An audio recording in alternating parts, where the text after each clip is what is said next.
Good morning students. आज का आपका टॉपिक है मेटेलिक कार्बोनाइल्स। क्या है आपका टॉपिक? Metallic carbonyls.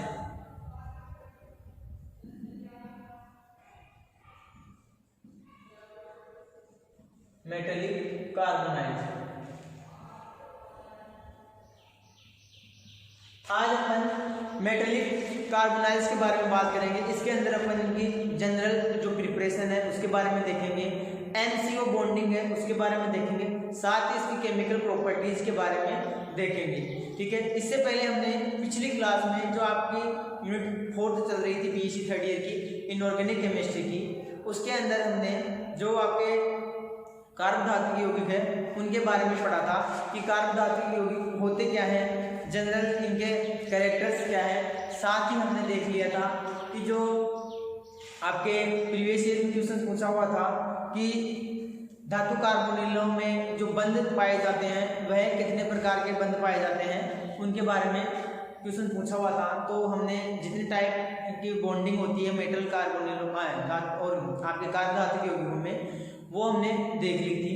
आज का आपका नेक्स्ट क्वेश्चन है कि मेटलो कार्बोनिल्स के बारे में पूछा जाता है एग्जाम में, और एग्जाम में पूछा जाता है कि धातु कार्बोनिल यौगिकों से आप क्या समझते हो, इनके अंदर जो MCO बॉन्डिंग है उसके बारे में बताइए। ठीक है, साथ ही आपसे एक क्वेश्चन और पूछता है, वह क्वेश्चन है कि आपके पूछेगा कि धातु कार्बोनिल यौगिक क्या होते हैं, इनके निर्माण की सामान्य विधियों को बताइए तथा इनके भौतिकी व रासायनिक गुणधर्मों का वर्णन करते हुए MCO बॉन्डिंग को बताइए।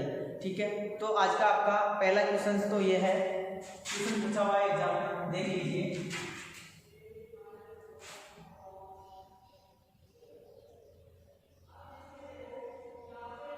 धातु कार्बोनिल, धातु कार्बोनिल या क्या बोल सकते हैं इसको, धात्विक कार्बोनिल, या ऐसे पूछा हो तो ऐसे what are you metallo carbonyl, what are you metallic carbonyls, यानी मेटेलिक कार्बोनाइल से आप क्या समझते हो। डिस्कस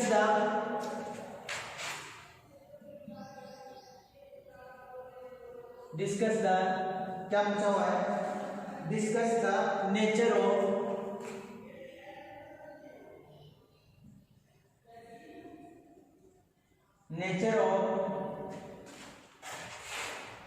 MCO बॉन्डिंग,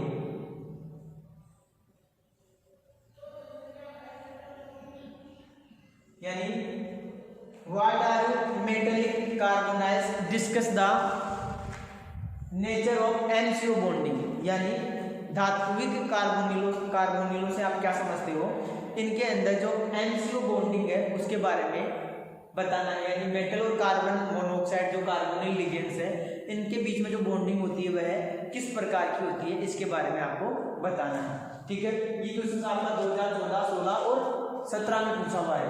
ठीक है, इसके साथ ही एक क्वेश्चन ऐसे भी पूछ सकता है आपसे, वो भी देख लो, ऐसे भी पूछा हुआ है क्यों कि जितने टाइप से आपके क्वेश्चन पूछे जाते हैं वो एक बार आपको पता तो होना चाहिए कि एग्जाम में क्वेश्चन कैसे पूछता है इस टॉपिक से। तो ये चीज पता होगी तो आपको आंसर इजीली समझ में आ जाएगा। तो क्वेश्चन पूछा हुआ है धात्विक, और करके इस क्वेश्चन को कैसे पूछ सकता है, इसमें इसकी प्रिपरेशन वगैरह भी पूछता है। तो क्वेश्चन पूछा हुआ है आपसे धात्विक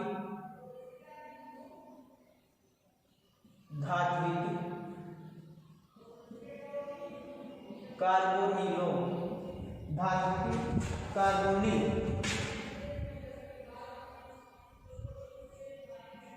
यौगिकों से, धात्विक कार्बोनिल यौगिकों से आप क्या समझते हैं,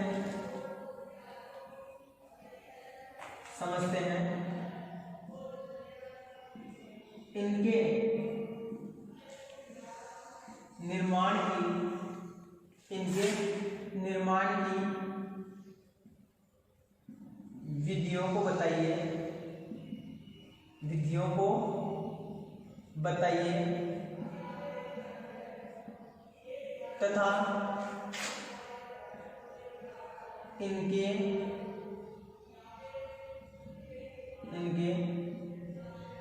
भौतिकी व रासायनिक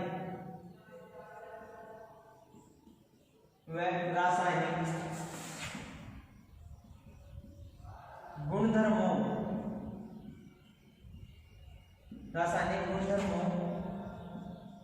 को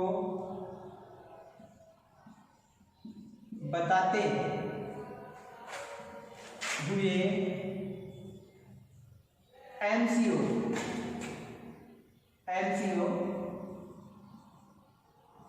बॉन्डिंग को समझाइए। ठीक है, ऊपर वाला क्वेश्चन है आपका, वो आपसे 3 नंबर में पूछा हुआ है और नीचे वाला क्वेश्चन आपसे 6 नंबर में पूछा हुआ है टोटल। तो देखो ये दोनों क्वेश्चंस बहुत ज़्यादा इंपॉर्टेंट है, एग्जाम में काफ़ी पूछे जाते हैं कि धातु कार्बोनिल यौगिकों से आप क्या समझते हो, इनके प्रिपरेशन की विधियां आपको आनी चाहिए। साथ ही इनके अंदर जो MCO बॉन्डिंग की प्रकृति है, MCO बॉन्डिंग कैसे मेटल कार्बोनिल्स के बीच में जो बॉन्डिंग होती है वह कैसे होती है, इसके बारे में भी एग्जामिनर आपसे पूछता है। साथ ही इनकी जो केमिकल प्रॉपर्टीज है और आपकी भौतिकी गुणधर्म है उनके बारे में भी एग्जामिनर पूछता है। तो सबसे पहले अपन बात करेंगे कि जो मेटेलिक कार्बोनिल यौगिक है वह क्या होते हैं। ठीक है, दिख रहा है इधर, हाँ भाई, रासायनिक। ठीक है, चलो आप एक बार इसका स्क्रीनशॉट ले लो और मैं इसको सही कर देता हूँ थोड़ा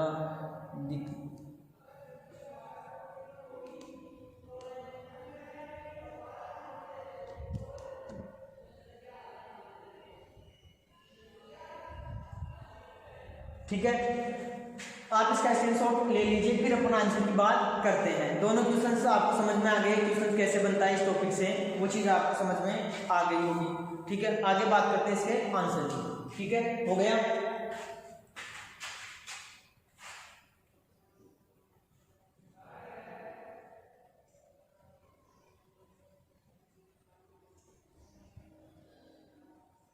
क्लियर है? तो देखिए आपका सबसे पहले अपन बात करते हैं कि जो धातु कार्बोनिल यौगिक है वह क्या होते हैं। सबसे पहले परिभाषा की बात करते हैं। क्लियर? तो देखिए परिभाषा क्या होगी, तो धातु तथा कार्बन मोनोऑक्साइड, यानी आपकी धातु जैसे कोई मेटल और कार्बन मोनोऑक्साइड जैसे आपका CO क्या होता है आपका, कार्बन मोनोऑक्साइड ही तो होता है जिसको कार्बोनिल लिगेंड भी कहते हैं। ठीक है, तो ऐसे यौगिक जो धातु तथा कार्बन मोनोऑक्साइड से मिलकर बने होते हैं उनको अपन क्या कहते हैं, उनको अपन कहते हैं धात्विक कार्बोनिल यौगिक। ठीक है, तो अपन क्या कह सकते हैं, धातु तथा कार्बन मोनोऑक्साइड के यौगिकों को धात्विक कार्बोनिल कहा जाता है। ठीक है, यहाँ पे जो CO लिगेंड्स हैं, ये जो कार्बन मोनोऑक्साइड है ये एक लिगेंड की तरह बिहेव करती है, लिगेंड की भांति व्यवहार करती है, जो धातु परमाणु से उपसहसंयोजक बंध बनाता है। यानी ये जो कार्बन मोनोऑक्साइड है ये मेटल से क्या करेगा, उपसहसंयोजक बंध बनाएगा और उपसहसंयोजक बंध के निर्माण के दौरान आपके जो कंपाउंड बनेंगे वह होंगे आपके धात्विक कार्बोनिल।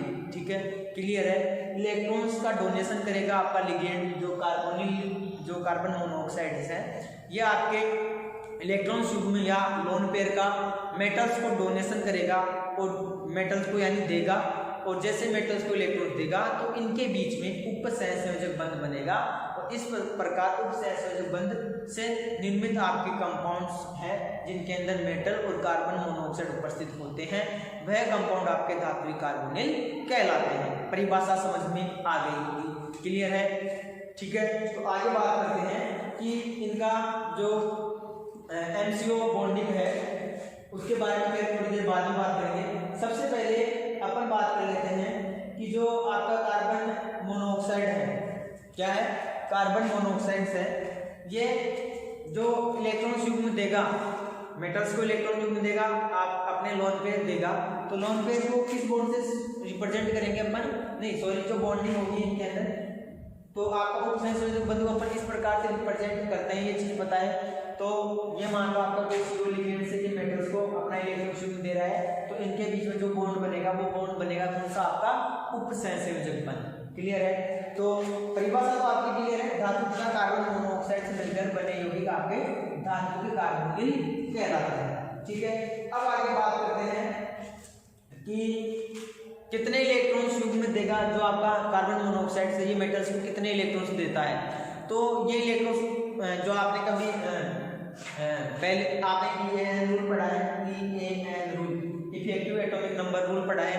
तो जो ये CO लिगेंड्स है इतने इलेक्ट्रॉन्स देगा कि जो आपका धातु कार्बोनिल बनेगा वो EAN रूल्स की अनुपालना करे। अपन आगे इफेक्टिव एटॉमिक नंबर रूल भी देखेंगे, वो चीज़ भी आपको समझ में आ जाएगी तब वहाँ पे। तो अभी तो अपन बात करते हैं कि धातु कार्बोनिल होते क्या है। तो धातु कार्बोनिल की परिभाषा आपको पता चल गई कि मेटल तथा कार्बोनिल यौगिक से मिलकर बने कंपाउंड आपके धात्विक कार्बोनिल कहलाते हैं। ठीक है, आगे अपन बात करते हैं इसके निर्माण की विधियाँ।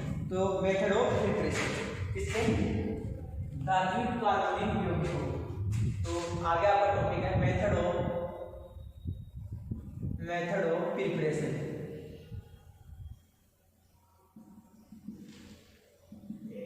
तो देखो सबसे पहले मेथड ऑफ प्रिपरेशन में धातु है कार्बन मोनोऑक्साइड से अपन डायरेक्ट रिएक्शन करवा लेंगे। सबसे पहला आपका मेथड है वह है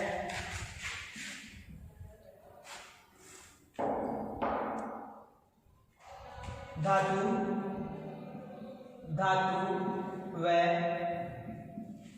कार्बन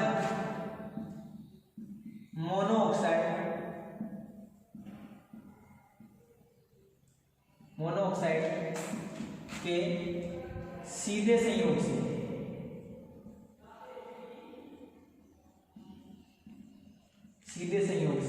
क्लियर, यानी आपकी जो कार्बन मोनोऑक्साइड है, ये जो CO है कार्बन मोनोऑक्साइड, ये इसका सीधा संयोग अपन धातु से करवा दें, मेटल से करवा दें, तो आपका धात्विक कार्बोनिल यौगिक बनेगा। कैसे, देख लीजिए।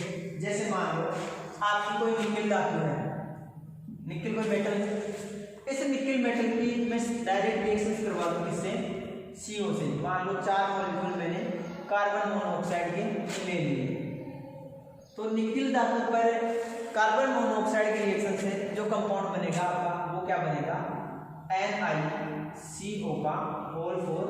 ये देखो जो धातु कार्बोनिल में ये जो कार्बन मोनोऑक्साइड है उसके ऊपर कोई चार्ज नहीं होता है, आपका CO लिगेंड उदासीन होता है, तो कॉम्प्लेक्स के ऊपर कोई चार्ज नहीं रहेगा। ठीक है, तो धातु की अपन सीधी धातु के ऊपर सीधा अटैक करवा देंगे इसका कार्बन मोनोऑक्साइड का, तो आपका कंपाउंड क्या बनेगा, धात्विक कार्बोनिल बनेगा। ठीक है, क्लियर है? तो इसका नाम क्या हो जाएगा, निकिल टेट्रा कार्बोनिल संकुल। क्या हो जाएगा, निकिल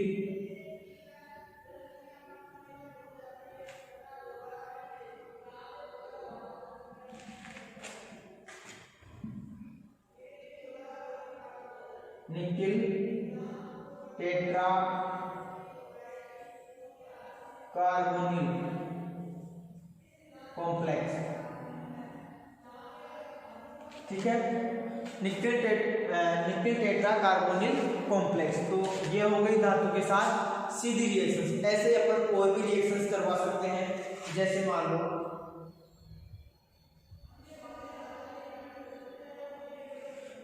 लो अपन आयरन के साथ भी कॉम्प्लेक्स बना दें। जैसे आयरन की ये तो हो गया निकिल के साथ, अगर मान लो यहाँ पे आप आयरन ले रहे हो, आयरन धातु ले रहे हो, इस आयरन धातु की रिएक्शंस भी किससे करवा दो आप, कार्बन मोनोऑक्साइड से। कितने अणु ले रहे, 5 मॉलिक्यूल CO के ले रहे, तो जो आपका कॉम्प्लेक्स बनेगा वो बनेगा FeCO का होल 5, यानी आयरन पेंटा कार्बोनिल कॉम्प्लेक्स, यानी जो आपका संकुल बनाया है ये आयरन का संकुल बन जाएगा। तो ये आपका जो बन रहे हैं, निकिल का कॉम्प्लेक्स बन रहा है, आपका आयरन का कॉम्प्लेक्स बन रहा है, तो ये क्या है आपके, ये धात्विक कार्बोनिल यौगिक है। ठीक है, तो अपन CO2 की सीधे योग या CO2 के डायरेक्ट क्रिया के द्वारा अपन धात्विक कार्बोनिल का निर्माण कर सकते हैं। क्लियर है, समझ में आ गया? तो ये तो था पहला कि आपके जो धातु है उसके ऊपर डायरेक्ट अगर अपन कार्बन मोनोऑक्साइड के रिएक्शंस करवाते हैं तो आपके धात्विक कार्बोनिल यौगिक या मेटेलिक कार्बोनाइल्स का फॉर्मेशन होता है। तो ये यहाँ पे आगे देखो, ठीक है, दोनों रिएक्शंस क्लियर है, उतार लीजिए, स्क्रीनशॉट ले लो, हो गया। आगे देखो दूसरी विधि है आपकी जोब विधि, ठीक है। जोब विधि में क्या करेंगे, जोब विधि भी है आपकी धातु कार्बोनिलों के निर्माण की। तो नेक्स्ट आपकी दूसरा मेथड है प्रिपरेशन का मेटल कार्बोनिल्स का, जो है जोब मेथड। जोब मेथड, जोब विधि, जोब विधि। तो देखो इस विधि में क्या होता है, इसमें अपन क्या करेंगे, कोई निर्जल धात्विक क्लोराइड लेंगे। निर्जल का मतलब होता है जिसमें जल की उपस्थिति ना हो। निर्जलीय धात्विक क्लोराइड की अभिक्रिया ग्रिग्नार रिएजेंट है, जो ग्रिग्नार रिएजेंट आपका RmGx और कार्बन मोनोऑक्साइड से रिएक्शंस करवा लें तो आपके धात्विक कार्बोनिल यौगिक का फॉर्मेशन होता है, ठीक है। क्लियर, कैसे होगा देख लीजिए। जैसे मान लो आपका अपन ने ले लिया एक तो RmGx, ये तो हो गया आपका ग्रिग्नार रिएजेंट। 6 मॉलिक्यूल में ले लेता हूँ किसके, आपके वो कार्बन मोनोऑक्साइड, और अपन को लेना है निर्जल धात्विक क्लोराइड। तो मैं यहाँ पे ले लेता हूँ, जैसे मान लो CrCl का होल 6 धात्विक क्लोराइड लेना है। तो धात्विक क्लोराइड मान लो ये ले लेते हैं अपन CrCl। ये क्या है, क्रोमियम तो धातु हो गई और क्लोरीन है तो धात्विक क्लोराइड का निर्जल धात्विक क्लोराइड हो गया आपका। इसकी अपन रिएक्शंस करवाएंगे, तो आपका प्रोडक्ट क्या बनेगा, CrCO का होल 6, और साथ में आपका क्या निकल जाएगा, देखिए क्रोमियम और कार्बोनेट्स तो इधर आ गए, ठीक है। साथ में आपका कोई प्रोडक्ट निकलेगा, उसका अपने को कोई मीन्स नहीं, साथ में भी आपका निकल सकता है H2 वगैरह, H2 आपके जो क्लोरीन्स है RmGx वगैरह अन्य पदार्थ जो अवशेष है वो बाहर निकल जाते हैं, लेकिन जो कॉम्प्लेक्स बनेगा वो आपका क्या बनेगा, क्रोमियम हेक्सा कार्बोनिल कॉम्प्लेक्स। क्या बनेगा, क्रोमियम हेक्सा कार्बोनिल कॉम्प्लेक्स, ठीक है। क्लियर है यहाँ तक। तो अपन क्या कर सकते हैं, निर्जल धातु क्लोराइड की उपस्थिति में ग्रिग्नार विघटन की जो कार्बन मोनोऑक्साइड की क्रिया से अपने को धातु कार्बोनिल का फॉर्मेशन मिलता है, ठीक है। और साथ में जो सह उत्पाद निकलता है वो निकल जाता है, ठीक है। आगे देखो, ऐसे ही यदि अपन एक और रिएक्शन करवा लें, जैसे मान लो RmGx ले लिया, इस विधि को क्या बोलते हैं अपन, जोब मेथड। क्या बोलते हैं, जोब मेथड या जोब विधि, ठीक है, क्लियर है।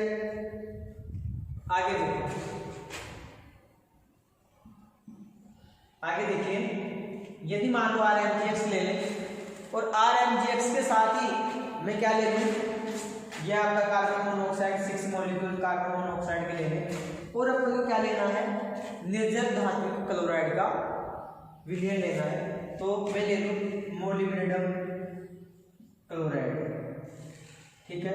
इसकी रिएक्शन करवा दें तो आपका क्या बनेगा, मोलिब्डेनम हेक्सा कार्बोनिल कॉम्प्लेक्स का फॉर्मेशन होगा। और कैसे बनेगा देख लीजिए, MOCO का होल 6, तो ये हो गए, साथ में कोई सह उत्पाद निकलेगा वो निकल जाएगा। तो अपना बन क्या रहा है, कॉम्प्लेक्स बन रहा है, आपका संकुल यौगिक का फॉर्मेशन हो रहा है। तो ये विधि आपकी जोब मेथड। तो दूसरी विधि आपकी धात्विक कार्बोनिल निर्माण की है, जो वह है क्या, जोब विधि। तो जोब विधि से भी अपना इजीली आपके धातु कार्बोनिलों का फॉर्मेशन कर सकते हैं। उतार लीजिए, एक और बता दें एग्जाम्पल, ठीक है। आगे देखिए, जैसे एक और ले लेते हैं RmGx की रिएक्शन करवा दें, 6 मॉलिक्यूल CO और W टंगस्टन का होल 6, ठीक है। तो क्या बनेगा आपका, टंगस्टन का कॉम्प्लेक्स बनेगा, ठीक है। तो ये तीसरा कॉम्प्लेक्स हो गया आपका। तो इस प्रकार अपन धात्विक कार्बोनिलों का फॉर्मेशन कर सकते हैं इजीली। ठीक है, जो मेथड क्लियर हो गया। पहले अपन ने किससे करवाई थी, डायरेक्ट कार्बन मोनोऑक्साइड से टेक करवा के अपन ने रिएक्शंस करवा ली थी। उतार लीजिए, स्क्रीनशॉट ले लो, फिर आगे देखते हैं।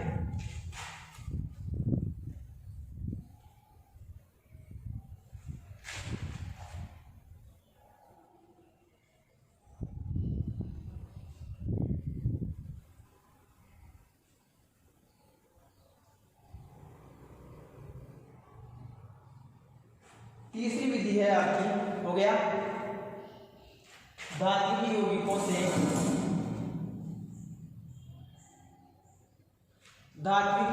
से परोक्ष संश्लेषण द्वारा। तीसरी विधि क्या है आपकी, धात्विक यौगिकों से परोक्ष संश्लेषण द्वारा। तो क्या लिखूं मैं यहाँ पे, धात्विक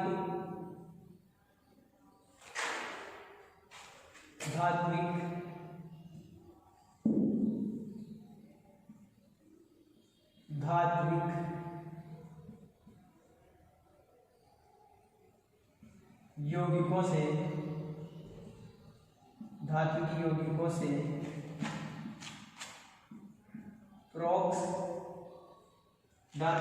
से परोक्ष संश्लेषण द्वारा, या धात्विक यौगिकों से परोक्ष क्या करवा दे अपन, सिंथेसिस करवा दे, तो परोक्ष संश्लेषण द्वारा।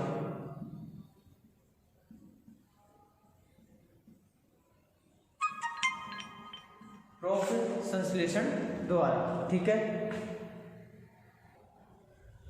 तो देखिए धात्विक यौगिकों से परोक्ष संश्लेषण द्वारा, तो इसमें क्या करेंगे, कोई अपन धातु हैलाइड लेंगे, साथ में कोई कार्बन मोनोऑक्साइड लेंगे, और इस रिएक्शन को करवाने के लिए साथ में अपन क्या लेंगे, कोई अपचायक काम में लेंगे।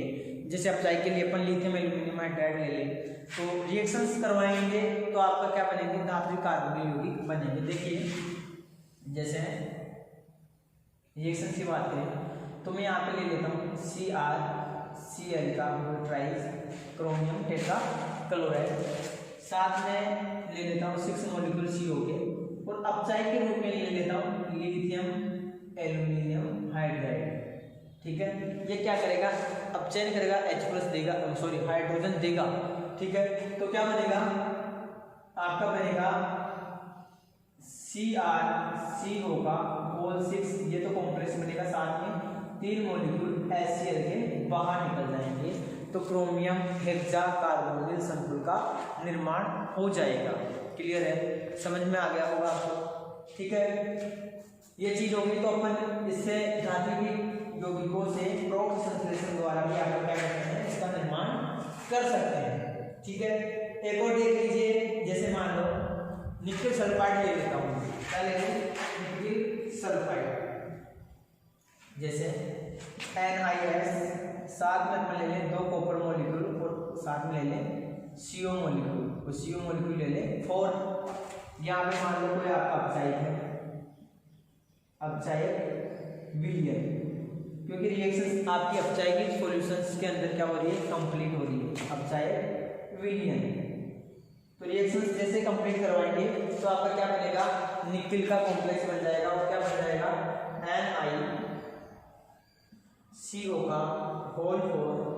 ठीक है, ये आपका कॉम्प्लेक्स बनेगा, साथ में आपका क्या निकल जाएगा, कॉपर के साथ सल्फाइड, यानी Cu2 क्या निकलेगा, देख लो, दो आपको कॉपर के अणु सल्फाइड है, कॉपर के +1 भी होती है, चार्ज और +2 भी होता है, तो आपका निकलेगा क्या, देख लीजिए, निकलेगा क्या, Cu2S।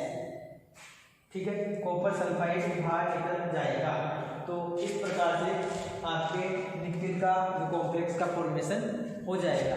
तो अपन क्या कह सकते हैं कि धात्विक यौगिकों के परोक्ष संश्लेषण द्वारा भी अपन धातु कार्बोनिल यौगिकों का निर्माण कर सकते हैं। अपन पढ़ क्या रहे हैं, प्रिपरेशन, मेथड ऑफ प्रिपरेशन, और क्या method of preparation metallic carbonyl compounds का। ठीक है, तो समझ में आ गया होगा, उतार लीजिए और देखते हैं आगे कौन सा मेथड है।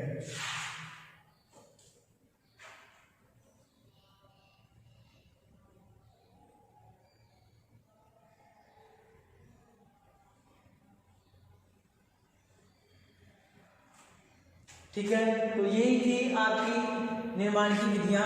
कितनी विधियां पढ़ी है अपन ने? जो मेथड पढ़ लिया पहला, ये तीसरी आपकी 3 विधियां पढ़ी है। पहली विधि में अपन ने पढ़ा था धातु कार्बोनिलों पर,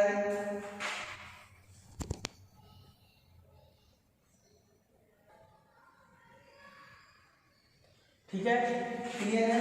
तो अपन क्या कर सकते हैं इस प्रकार से, जो अपन ने क्या पढ़ा, पहले पढ़ा धात्विक कार्बोनिलों, जो आपके मेटल्स हैं उन पर सीधा कार्बन मोनोऑक्साइड की रिएक्शंस करवा दें तो सीधा आपका जो अपन क्या बना सकते हैं, धात्विक कार्बोनिल बना सकते हैं। साथ ही फिर सेकेंड अपन ने जो भी विधि पढ़ी थी, जो भी मेथड के द्वारा भी अपन धात्विक कार्बोनिलों का निर्माण कर सकते हैं। इसके बाद में फिर हमने पढ़ा कि धात्विक यौगिकों के परोक्ष संश्लेषण द्वारा भी अपन और आपके धात्विक कार्बोनिल है ऑर्गेनोमेटेलिक कंपाउंड्स, उनका फॉर्मेशन कर सकते हैं। ठीक है, आगे देखिए जो आपका यदि अपन उच्च दाब की अभिक्रिया करवाएंगे, उच्च दाब पर किसी कंपाउंड की जैसे रिएक्शन करवाएं तो भी अपन धात्विक कार्बोनिल यौगिकों का निर्माण कर सकते हैं। एक और देख लीजिए, उच्च दाब के द्वारा, उच्च दाब है टेम्परेचर, 4th नंबर है आपका, उच्च दाब व ताप पर रिएक्शन करवाने पर, उच्च दाब व ताप पर रिएक्शन करवाने पर कैसे होगा देख लीजिए। जैसे मान लो मैं ले लूं यहां पे ओस्मियम टेट्रा ऑक्साइड, क्या लिया है हमने, ओस्मियम टेट्रा ऑक्साइड। इस ओस्मियम टेट्रा ऑक्साइड की उच्च दाब व उच्च ताप पर अपने को रिएक्शंस करवानी है। तो देखिए कैसे करवाएंगे, जैसे ये लो, ठीक है, यहां पे ले लो, मान लो आप CO की रिएक्शंस करवा रहे हो, कार्बन मोनोऑक्साइड की अभिक्रिया करवा रहे हो। टेम्परेचर है आपका 1000 डिग्री सेंटीग्रेड, कितना है 1000 डिग्री सेंटीग्रेड, ठीक है, और साथ ही दाब आपका कितना है, दाब है आपका 50 एटमॉस्फेयर, कितना है 50 एटमॉस्फेयर दाब है, प्रेशर, ठीक है। तो जैसे आप इसमें रिएक्शन करवाओगे तो ओस्मियम पेंटाकार्बोनिल कॉम्प्लेक्स का फॉर्मेशन होगा। किसका फॉर्मेशन होगा देख लीजिए, ओस्मियम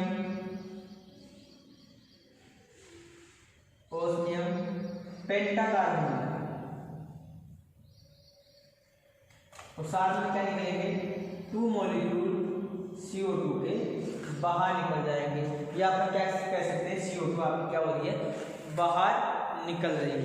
तो क्या किया हमने क्या किया है कि जो आपका ओस्मियम टेट्रा ऑक्साइड था, ओस्मियम टेट्रा ऑक्साइड था, उसको उसकी रिएक्शन CO से कार्बन मोनोऑक्साइड से करवा रहे हैं। 1000 degree centigrade temperature, sorry centigrade, हाँ टेम्परेचर, और 50 एटमॉस्फेयर जो प्रेशर है उसके ऊपर जैसे ही CO की रिएक्शन करवाई तो आपका ओस्मियम पेंटा ऑक्साइड फॉर्मेशन हो गया, और साथ में आपका CO2 मॉलिक्यूल क्या हो गया, बाहर निकल गया। ठीक है, क्लियर है। ऐसे मान लो ReS7,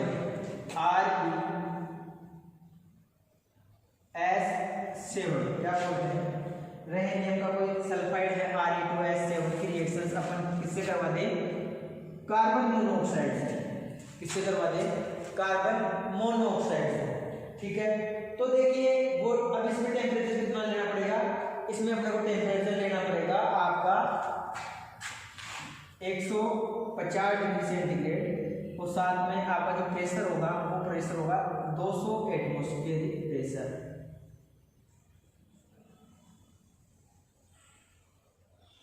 ठीक है। यानी अब की बार आपका टेम्परेचर कम है लेकिन जो प्रेशर है उसका मान क्या है, ज़्यादा है, ठीक है। टेम्परेचर अपना 150 डिग्री सेंटीग्रेड है, जबकि प्रेशर अपना कितना है 200 एटमॉस्फेरिक प्रेशर पर आप कार्बन मोनोऑक्साइड CO की रिएक्शंस करवाओगे तो आपका जो कॉम्प्लेक्स वो बनेगा, रेडियम का कॉम्प्लेक्स बनेगा। और क्या बनेगा देख लीजिए, बनेगा आपका कंपाउंड Re2CO का होल 10, Re2CO का होल 10। ये कंपाउंड सा, इस कंपाउंड का आपका फॉर्मेशन होगा। दिख रहा है, क्लियर है। तो इस प्रकार हम जो आपके उच्च दाब ताप पर अपन अगर ओस्मियम टेट्रा ऑक्साइड या और कंपाउंड्स की अपन रिएक्शंस करवाते हैं जिससे कार्बन मोनोऑक्साइड से, तो आपके जो धात्विक कार्बन यौगिक है उनका फॉर्मेशन होता है। क्लियर है। उतार लो, इसका स्क्रीनशॉट ले लीजिए।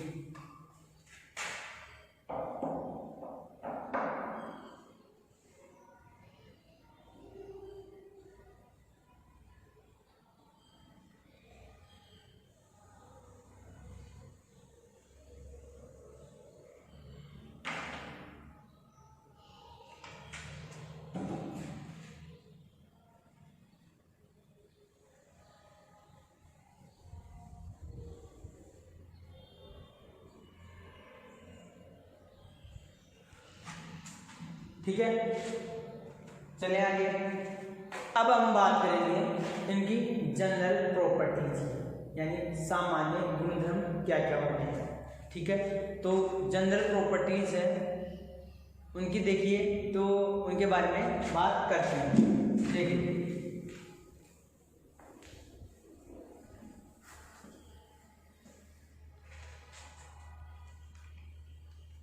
मेथड ऑफ प्रिपरेशन आपका कंप्लीट है।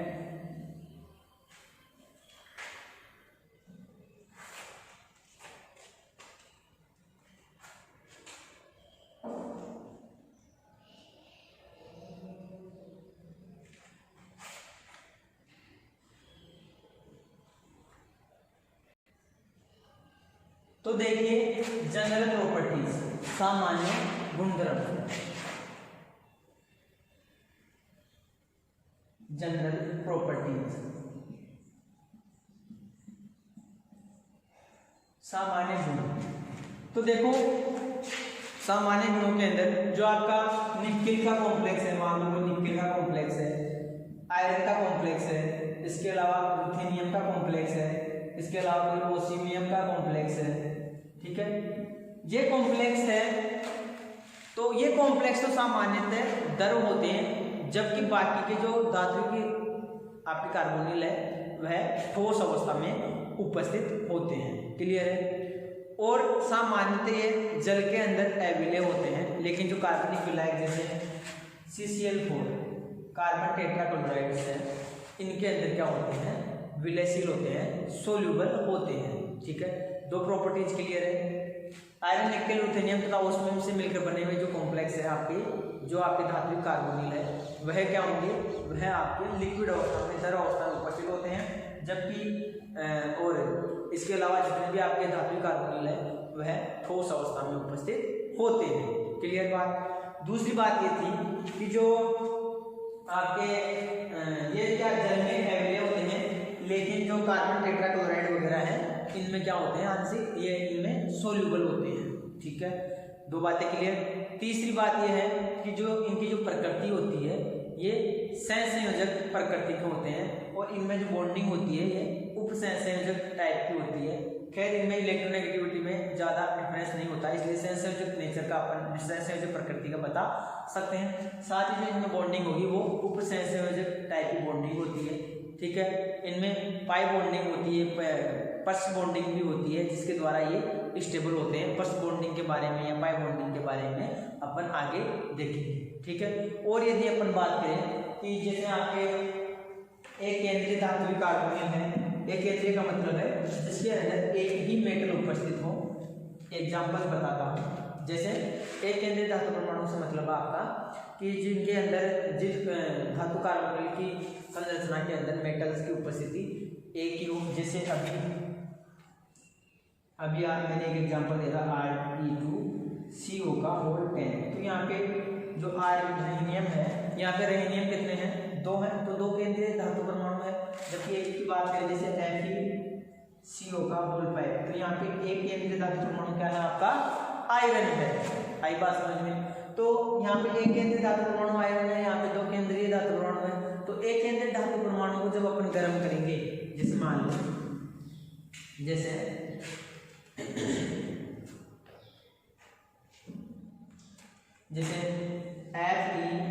FeCO का होल 5 यानी आयरन पेंटा कार्बोनिल कंपाउंड था आपका, इसको अपन क्या कर रहे हैं, हीट दे रहे हैं, इसको गर्म कर रहे हैं। तो देखिए जैसे इसको गर्म करेंगे तो आपकी आयरन धातु अलग हो जाएगी और आपका कार्बोनिल है वह क्या हो जाएगा, अलग हो जाएगा। तो अपन क्या कह सकते हैं कि इनको हीट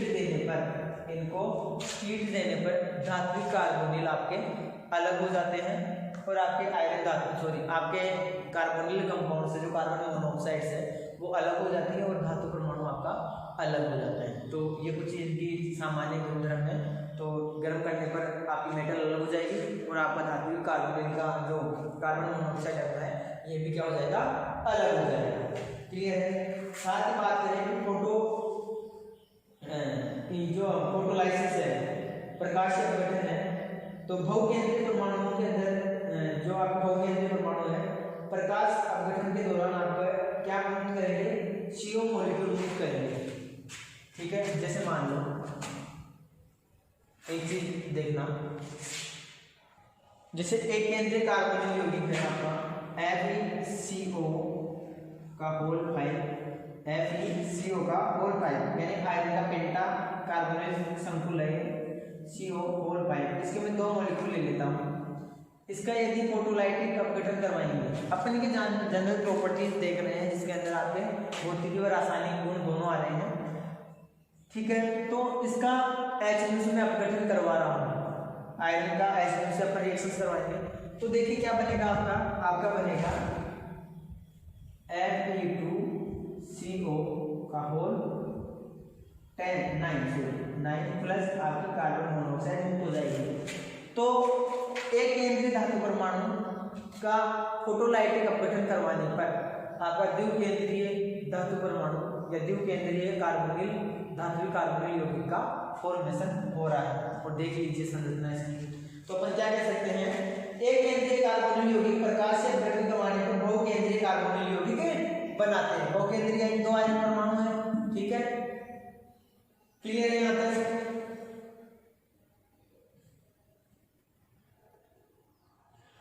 और यदि